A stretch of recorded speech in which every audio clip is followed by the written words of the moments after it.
Jerusalem. How long do you think there has been a Jewish temple on Temple Mount in Jerusalem? That is a question I like to ask when I'm leading a discussion with Israelis or Jews from other countries. The most common response is 2,000 years. But that's actually the answer to a separate question: how long ago did the Romans destroy the Second Temple, beginning the Jewish exile? According to many scholars, there was a temple on that site for nearly 1,000 years before the Roman destruction. That would mean that for about 3,000 years, Jerusalem has been the center of the Jewish people, a physical center when a temple was standing, and a center for prayer and longing from afar after the Jews were dispersed around the globe. Every year, at the very end of Yom Kippur, the holiest day of the year, and at the end of the Passover Seder, Jews recite, "Next year in Jerusalem." Then the Jews came back. In the 19th century, Jews began building neighborhoods and settling outside the walls of Jerusalem's Old City. Then the Six-Day War of 1967 ended the short Jordanian rule over the Old City and united Jerusalem under Israeli jurisdiction. But this return has proved more controversial internationally. Even the United States, Israel's closest ally, has not recognized the city as our capital even though our government has been based there since 1949. President Trump will reportedly soon change that, and even announce that he is moving the United States Embassy to Jerusalem from Tel Aviv.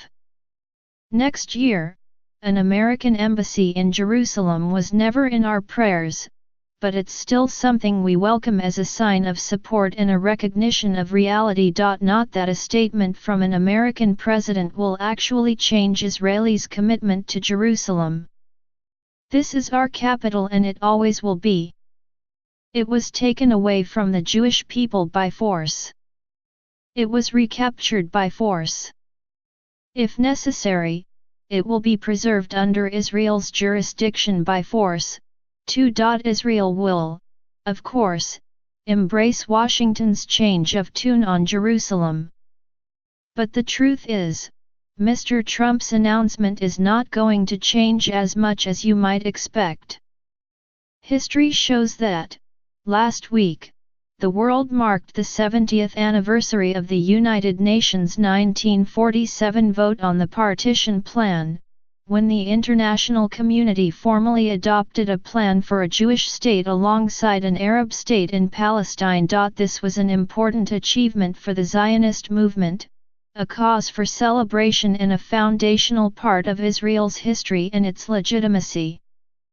But the resolution was not the decisive factor in Israel's birth. More crucial was the reality on the ground. By the time the United Nations passed the resolution, the foundations for a Jewish state were in place. Jews living in Palestine had achieved a critical developmental and demographic mass, as the historian Benny Morris recently explained. They were ready and determined. A United Nations resolution was just icing the cake. Similarly, Jerusalem is unmistakably Israel's capital, whether outsiders accept this fact or not. That's not to say there aren't challenges to this reality. The international community is not yet ready to accept it and the Palestinians claim that the city is theirs. The demographic realities are, indeed, tricky. About a third of the city's residents are Arab.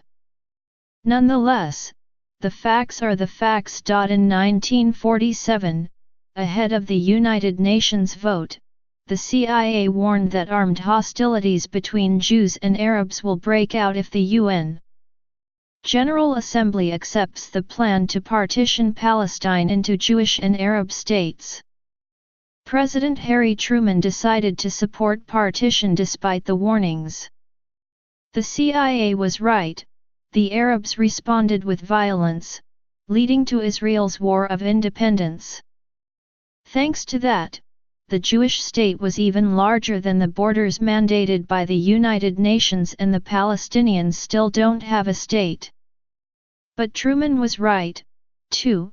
He proved himself a friend of the Jewish people, willing to take risks for what was right. Will a statement recognizing Jerusalem as Israel's capital ignite a similar round of defiance and violence? It's possible.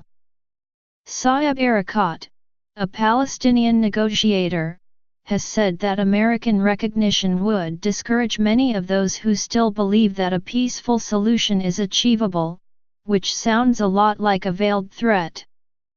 Hamas, the terrorist organization that controls Gaza, called on Palestinians to incite an uprising in Jerusalem so that this conspiracy does not pass. It would be a great exaggeration to argue that Mr. Trump bears much resemblance to Harry Truman. But the president, often criticized for being blunt and never shying away from saying what he wants to say, will have his Truman-esque moment by refusing to pretend that Israel has no capital. If violence is the result of that, we will all regret it. But it is worth remembering that Truman's recognition of Israel was also met with violence, and it is still remembered as a great American moment.